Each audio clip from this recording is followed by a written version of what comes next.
প্রভু যিশুর নামে আপনাদের সবাইকে অভিনন্দন জানাই। পাপ মানে কি? আসলে প্রত্যেকটা ধর্মের লোক পাপের কথাটা তারা বলে থাকে, কিন্তু আসলে পাপ জিনিসটা কি সেটা কিন্তু কেউ বলতে পারে না। আর যদি কাউকে জিজ্ঞাসা করা হয় ধর্মটা কি জিনিস, কেউ ঠিক সঠিক ব্যাখ্যা দিতে পারে না আসলে ধর্মটা কি। তো ঠিক তেমনি পাপ জিনিসটা কি সেটা শাস্ত্র ছাড়া আমরা বুঝতে পারি না। তো আর যদি আমরা জানতে পারি রোগটা কি রোগ এসেছে, রোগের কথা শুনলেই আমরা ঠিক ওষুধটা দিয়ে সে রোগটাকে ঠিক করতে পারি। তো ঠিক ঠিক তেমনই ব্যাপারই। আর আমরা যখন জানবো আসল পাপটা কি, তখনই আমরা পাপ থেকে বেরিয়ে আসার জিনিসটাও আমরা জানতে পারি। তো বাইবেলে প্রভু আদম আর হব্বাকে সৃষ্টি করেছেন। তো তাদের ঘটনায় তারা ঈশ্বরের বিরুদ্ধে পাপ করেছিল। সেই ঘটনা পড়লে আমরা বুঝতে পারি একটা জিনিস, প্রভু তাদেরকে একটা জিনিস বারণ করেছিলেন, তারা সেই জিনিসটাই করেছিল। প্রভু তাদেরকে বলেছিলেন তোমরা সবকিছু করতে পারো, তোমরা এই বাগানে সব ফল খেতে পারো, কিন্তু একটা গাছের ফল তোমরা খেতে পারবে না। কিন্তু তারা সেই ফলটাই খেলো। তো কারণ শয়তান তাদেরকে বঞ্চিত করলো, এবং শয়তান তাদেরকে বলল এই ফল কি ঈশ্বর খেতে বারণ করেছে? না, এই ফলটা যদি তোমরা খেলে তোমরা ঈশ্বরের মতো জ্ঞান লাভ করবে। তারা সেই ফলটা খেয়েছে, তার মানে তারা ঈশ্বরকে অবিশ্বাস করেছে।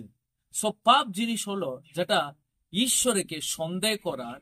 ঈশ্বর একজন ভালো ঈশ্বর, সেটাকে আমরা বিশ্বাস করি না। কারণ আদম আর হবা ঈশ্বরকে একটা গুড গাড বলে বিশ্বাস করতে পারেনি। কেন? শয়তান যখন তাদেরকে বলল এই ফলটা যেদিন খাবে তোমরা ঈশ্বরের মতো জ্ঞান লাভ করবে, কিন্তু ঈশ্বর তাদেরকে বলেছিল যেদিন এই ফলটা খাবে সেই দিনে তোমরা মরবে। কারণ ঈশ্বর তাদের ভালো জন্য করেছেন, কিন্তু আদম আর হবা সে ভালো জিনিসটা বুঝতে পারেনি। পাপ জিনিস এটা হলো ঈশ্বর যেটাকে বারণ করেছেন, এবং ঈশ্বরকেই অবিশ্বাস করার। ঈশ্বর আমার জন্য এটা করেনি, ঈশ্বর ঠিক নাই, ঈশ্বর ভালো ঈশ্বর নাই আমরা ভাবি। কিন্তু প্রিয়, আমি আপনাকে বলি বাইবেলে এটা লেখা আছে, আদম আর হবা যখন ঈশ্বরকে সন্দেহ করেছে, ঈশ্বরের জিনিসটার যখন অবাধ্য হয়েছে, তখনই তারা ঈশ্বরের কাছে থেকে দূর হয়ে গেছে। দেখবেন, যখন আমরা ঈশ্বরকে ভালো ঈশ্বর বলে বিশ্বাস করি না, তখনই আমরা নিজের ইচ্ছার মতো অনেক পথ বেছে নেব। ঈশ্বর বারণ করেছিলেন ফল খেতে, কিন্তু শয়তান তাদেরকে বুঝিয়ে দিল তোমরা এই ফল খাও, কিছু ক্ষতি হবে না। আজও তাই, এ পৃথিবীতে অনেক সুখ আছে, আনন্দ আছে, সেগুলো ঈশ্বর বারণ করেছেন। কিন্তু ঈশ্বর বারণ করার জিনিস আমরা যদি বুঝি এটা আমাদের ক্ষতি, তাহলে আমরা দূর হয়ে যাব। কিন্তু আজকে অনেক মানুষ সেটাকে ক্ষতিভাবে দেখে না, সেটা সুখ পায়, একটা আনন্দ পায়, একটা আসি, তার মধ্যে একটা একটা আনন্দ থাকে। কিন্তু সেটা করতে গিয়ে মানুষ অনেক সময় ঈশ্বরের কাছে থেকে দূর হয়ে যায়। প্রিয়, আর ঈশ্বরকে যখন ভালো ঈশ্বর বলে আমরা বিশ্বাস করি না, সেটা হচ্ছে অবিশ্বাস। অবিশ্বাস আসবে যখন আমরা আর অবাধ্য হয়। তো অবিশ্বাসের কারণে আমরা ঈশ্বরের অবাধ্য হয়ে থাকি। কিন্তু আপনি জানতে হবে, আমাকে জানতে হবে, আর আদম আর হওয়াকে বাঁচাতে ঈশ্বর তাদের কাছে এলেন, কিন্তু তারা বুঝতে পারেনি। ঠিক তেমনি 2000 বছরের আগে প্রভু যীশু আমাদের কাছে নেমে এলেন আমাদেরকে উদ্ধার করতে।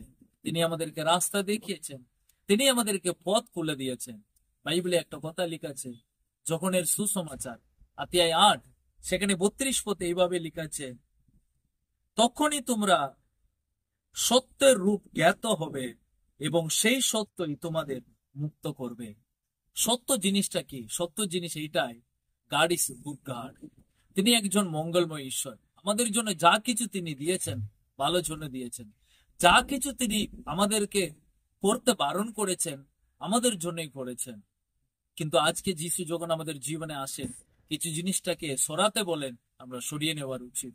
কারণ আমরা উদ্ধার পাবো, সত্য জিনিসটাকে আমরা গ্রহণ করতে পারি। হ্যাঁ, সত্য জিনিস হচ্ছে সত্য ঈশ্বরকে বিশ্বাস করা। প্রিয়, আজকে যিশুকে বিশ্বাস করি এবং যিশুকে আমরা অনুসরণ করি, এবং যিশু একজন ভালো ঈশ্বর, আমাদেরকে ভালোবাসে, পাপ থেকে তিনি আমাদের।